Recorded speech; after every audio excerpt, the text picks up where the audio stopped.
umdlali wasesizweni weKaizer Chiefs ophinde abe ngukapteni uYusuf Maart usasayine inkontileka entsha yesikhathi eside neqembu, eqinisekisa indawo yakhe eNacharene ngemuva kokuphela kwenkontileka yakhe obekumele iphele ngoJuni 2025.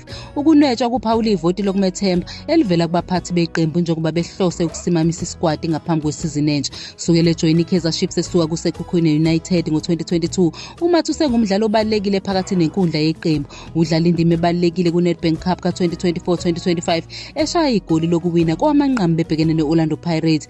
Umzuzu waqeda isomiso seqembu seminyaka ela eshumini bengayitholi indebe, futhi kwaba nenguquko emlandweni wakamuva weChiefs. Nangaphandle komthelela wakhe enkundleni, ukapteni uMaart udonse kanzima, egxekwa kakhulu. Abanye abalandeli bebhola bezwakalisa ukukhathazeka ngendlela ahola ngayo kanye nokuba khona kwakhe, bebuza ukuthi kumfanele yini ukuba ngukapteni weKaizer Chiefs.